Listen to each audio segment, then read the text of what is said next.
जैसे हम भगवान विष्णु को समर्थ मानते थे, उन्हीं के अवतार श्री राम और श्री कृष्ण थे। जैसे भक्त प्रश्न करते हैं, कई बार प्रश्न करते हैं कि जैसे श्री कृष्ण जी ने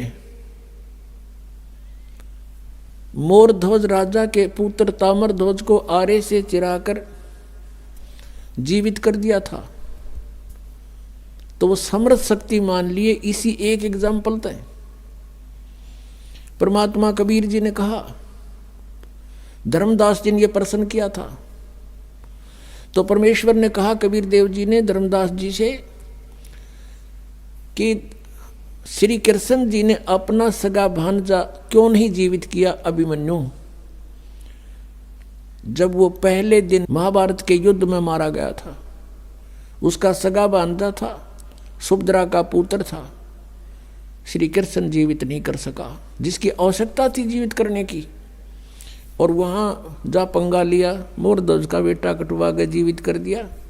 धर्मदास एकदम स्तब्ध हो गया कि भगवान सच्ची बात है, उनका तो कुलनाश हो रहा था और वहाँ भगवान उसको जीवित नहीं कर सके। तो प्रश्न किया, क्या कारण है प्रभु? तब परमेश्वर ने बताया कि ताम्रध्वज की आयु शेष थी और इतनी सिद्धि इनमें है कि उसको आपे कटवाया, आपे जीवित कर दिया। लेकिन अभिमन्यु की आयु शेष नहीं थी, श्री कृष्ण कुछ नहीं कर सके और ना कर सकते। तब धर्मदास ने कहा कि भगवान सचमुच वहां तो अति आवश्यकता थी उसके जीवित करने की। सूरवीर योद्धा था और साथ में जरूर थी, युद्ध हो रहा था, पांडवों का कुलनाश हो रहा था। तो इस प्रकार परमात्मा हमें याद दिलाते हैं कि तुम कौन राम का जपते जापम, ताते कटे ना ये तीनों तापम। अब प्रसंग चल रहा है कि जैसे हम इस परमेश्वर की शरण में आएंगे तो ये हमारी आयु भी बढ़ाएगा। ये समर्थ शक्ति है, परमेश्वर है, ये पूर्ण परमात्मा है।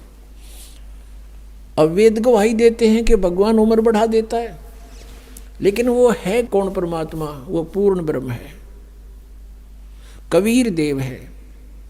आपको थोड़ा सा यहाँ दिखाते हैं कि समर्थ शक्ति देखो, बगैर सुनी सुनाई बातें तो हमने बहुत सुन रखी है, दंत कथाएं सुन रखी है।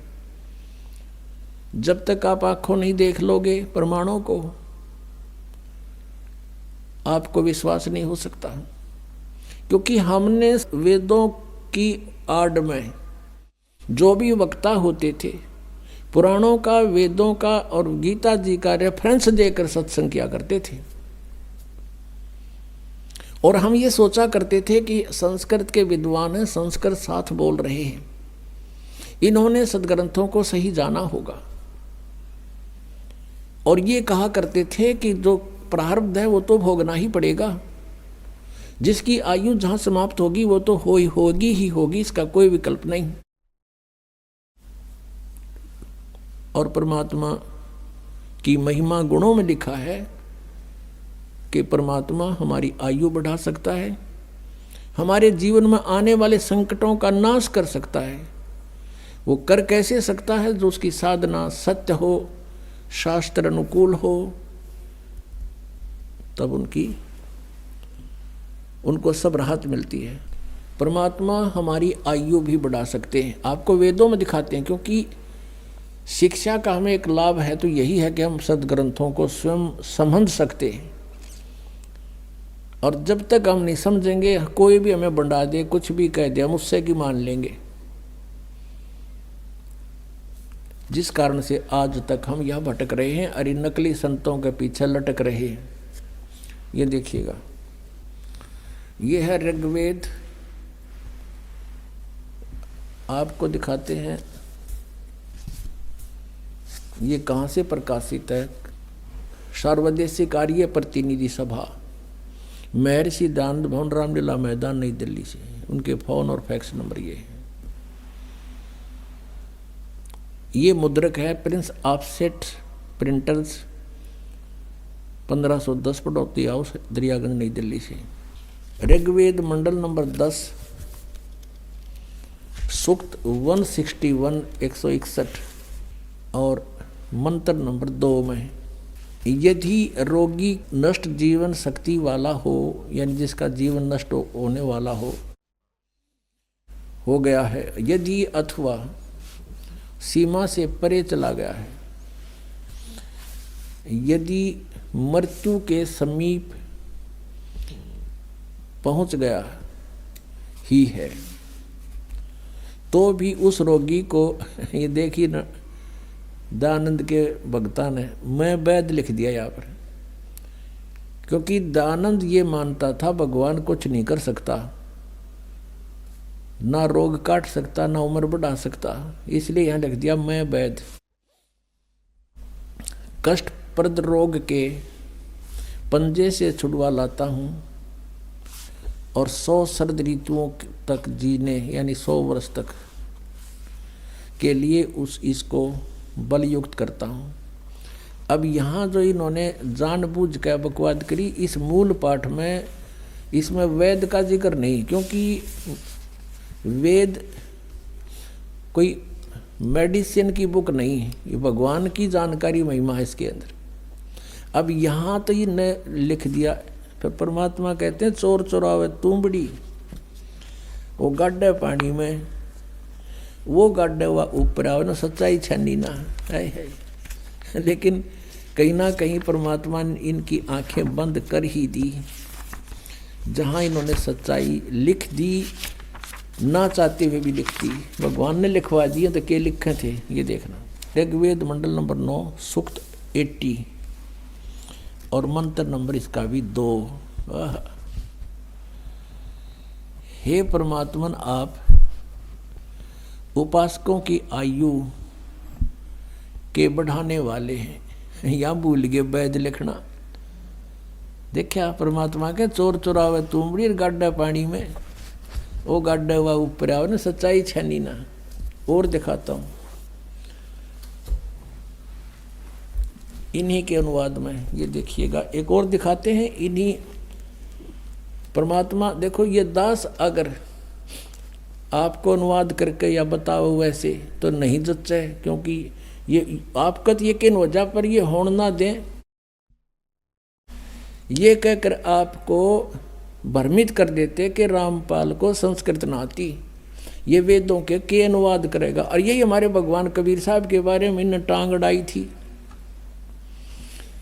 कि कबीर अशिक्षित है, अक्षर ज्ञान नहीं, ये संस्कृत का मामला, ये सदग्रंथों को समझना इस जुलाहे के बस का कहाँ, ये झूठ बोलता है। और परमात्मा सारी सच्ची कहा करते थे। 600 वर्ष पहले ये बात बताया करते, तो दास आपको सदग्रंथों से रूबरू करा रहा है, और उन्हीं से आज परमात्मा ने ये अनुवाद करवा रखे हैं। इन्हीं के अनुवाद में परमात्मा ने दया बख्शवा दी। नन्यो कौन कहे मैं काल हूँ, और वो भगवान कोई और है। गीता में सारे रेफरेंस दे दिए। मालिक ने कहा दिया, उसने पता ही नहीं मैं कद के बोल गया, और सच्चाई बुलवा दी दाता ने उस ब्रह्म काल ते कि वो परमात्मा तो कोई और है, और मैं तो काल हूँ, सबको खाने आया हूँ। जब तो नांडी पाक के कही थी कि यहाँ कोई मैंने टोकड़ियाँ नहीं कि मैं कह दूँ, और कह दी सच्ची, अब हमारा काम आ गई। अब देखो ये ऋग्वेद है, इसका द्वितीय भाग है। ये लंबी बड़ी जल्द में है। ये प्रकाशक हैं पंडिता राकेश रानी, और ये कहाँ से छपा है? प्रधान कार्यालय वेद मंदिर महात्मा वेद भिक्षु सेवा आश्रम लेखराम नगर इब्राहिमपुर मुखबेलपुर दिल्ली दूरवास इतना दान संस्थान। और ये है इसका अनुवादक महात्मा वेद भिक्षु भारतेंद्र नाथ, और दान संस्थान करोल बाग नई दिल्ली से इसने इसका अनुवाद किया है। ये देखिएगा, ये है ऋग्वेद मंडल नंबर 10 सूक्त 161, ये 161, और ये दूसरा मंत्र इसका। इसने बहुत बढ़िया अनुवाद किया, सच्चाई यदि किसी रोगी की जीवन शक्ति समाप्त हो, उसकी आयु ना रही हो, यदि वह सीमा से परे हो गया है, यदि वह मृत्यु के सन्निकट चला गया है, तो भी उसे मैं बाहरी कष्टप्रद रोग के पंजे से मुक्त कराऊं तथा उसे 7 वर्ष यानी 100 वर्ष के जीवन हेतु बल संपन्न करूं। भावार्थ में भी सही लिखा है इसने, यदि रोगी की जीवन शक्ति समाप्त हो, यानी उम्र खत्म होगी, वो आयु हो रही है और उसका रोग सीमा से पार हो गया है, तब भी परमात्मा उसे इस कष्टप्रद रोग से मुक्त कर 7 वर्ष यानी 100 वर्ष का जीवन दे सकता है। अब बिल्कुल सही लिखा है पर, क्योंकि परमात्मा की महिमा है, या किसी वैद्य की और दवाइयाँ की किताब नहीं है। ये देखिएगा ऋग्वेद मंडल नंबर 9 सूक्त, ये 80 का है, यहाँ 82 गलत लिख रखा है यहाँ, क्योंकि ये यहाँ से शुरू हुआ है 80 से और आगे 82 अलग होता है। ये यहाँ से है, ये 79वां सूक्त समाप्त हो गया, ये 80वां चल पड़ा और इसका ये 2 मंत्र यहाँ है, यहाँ आगे 82 शुरू हो जाता है, इसलिए 81 यहाँ लिख दिया उन्होंने, 81 भी पूरा हो गया। तो ये ऋग्वेद मंडल नंबर 9 सूक्त 80 है, ये 81 यहाँ 81वां है, ये 80वां सूक्त यहाँ समाप्त होता है। यहाँ देख, ये इसके